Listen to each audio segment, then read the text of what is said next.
इश्क में दीवानगी होना जरूरी है।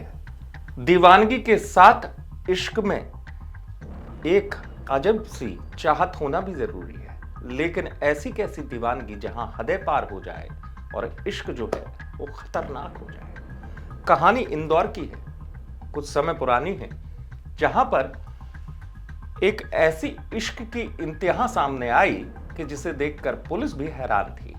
जी हां, होता यह है कि आप सुनते हैं कि एक लड़के को एक लड़की से इश्क हुआ और उसने इश्क की जुनून में बहुत बड़ा कदम उठा डाला। यहां तो कहानी कुछ और है। कहानी शुरू होती है इंदौर और गुजरात के बीच। इंदौर की रहने वाली एक खूबसूरत लड़की से दरअसल प्यार होता है गुजरात की एक लड़की को। मैं इसलिए कह रहा हूं, एक लड़की को एक लड़की से प्यार होता है।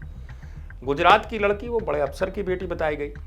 सोशल मीडिया पर दोनों की दोस्ती हुई, दोस्ती प्यार में बदल गई और वो लड़की गुजरात से अपना घर बार छोड़कर इंदौर आकर रहने लगी मोहब्बत में। और वो लड़की उसी के साथ रहती थी। आलम यह था कि वो उसके इश्क में इस कदर पागल थी कि उसने अपना बर्थडे केक काटने के लिए पूरी रात गुजारी थी, क्योंकि उसे इंतजार था उस लड़की का कि वो लड़की आएगी तब वो केक काटेगी। अब सोचिए कि एक लड़की दूसरी लड़की के इश्क में इस कदर पागल और ऐसी दीवानगी कि वो उसके बगैर रह नहीं सकती थी। और ये दीवानगी का आलम यह था कि उसका वक्त कटता नहीं था उस लड़की के बगैर। और ऐसा इश्क कि वो इंदौर में घूमते फिरते, तो ये इश्क जो है परवान चढ़ चुका था। इस बीच क्या होता है कि ये लड़की जो गुजरात की थी, इसको घर के कुछ काम से वापस गुजरात जाना पड़ता है। वो गुजरात जाती है और गुजरात में वो अपने कुछ काम में बिजी हो जाती है। फिर वो फोन उसको ऊपर लगा कि 2-3 दिन से मेरी बात नहीं हुई, तो वो उस लड़की को फोन करती है, इंदौर वाली लड़की को। तो इंदौर वाली लड़की को फोन करती है, वो लड़की फोन नहीं उठाती है। अब वो लड़की फोन नहीं उठा रही है तो यहाँ पर ये इश्क में पागल है, तो इसको लगता है कि भाई ऐसा क्या हुआ, हम दोनों का इश्क चल रहा था। वो लड़की फोन नहीं उठाती। वो लड़की गुजरात से सोचिए भागकर इंदौर आती है। वो इंदौर आती है तो कहानी में अब आप सुनिएगा तीसरी लड़की की एंट्री हो चुकी थी। 2 लड़कियों का इश्क पहले ही चल रहा था। वो लड़की इंदौर की, उससे किसी और लड़की को इश्क हो गया था। वो लड़की उस लड़की के इश्क में गिरफ्तार हो चुकी थी। अक्सर हम देखते हैं ना कि अगर मान लीजिए 2 लड़कियों की भी मोहब्बत की कोई कहानी है तो उनमें लड़ाई इस बात की हो जाती है कि कोई लड़का आ जाता है तीसरी एंट्री में और फिर 2 लड़कियों की लड़ाई हो जाती है। लेकिन यहाँ तो तीसरी लड़की थी। फिर ये केस ऐसा बढ़ता है आगे कि ये गुस्से के मारे पागल हो जाती है।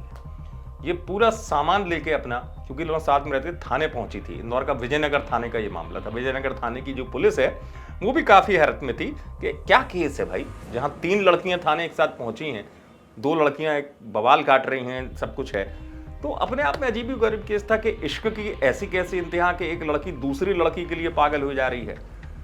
खैर पूरे पुलिस थाने को सिर पे उठा लिया था उस लड़की ने। वो केस इसलिए उस समय चर्चा में आया था इंदौर के विजयनगर थाने में, और पुलिस के भी पसीने छूट गए। फिर पुलिस ने, हालांकि कहा गया बाद में, पुलिस ने ये लड़की जो इश्क में पागल थी गुजरात की, इसको काफी समझाया, क्योंकि पुलिस चाह रही थी कि ऐसे जब ये मामला है इसमें कोई केस ना हो तो ज्यादा बेहतर है। तो पुलिस ने इस लड़की को समझाया कि ऐसे इश्क की कोई मंजिल नहीं होती, इश्क की इंतहा ठीक है, मंजिल कुछ नहीं होती है। तो हालांकि बताया जाता है कि फिर उसके बाद उस लड़की ने जो है काफी दिनों तक उस लड़की से कोई बात नहीं की। पुलिस की समझाइश के बाद वो लड़की मान गई। लेकिन अपने आप में इंदौर पुलिस के लिए अलग तरीके का ये केस था जो इस तरीके से सामने आया था। आप देखते रहे एमपी तक।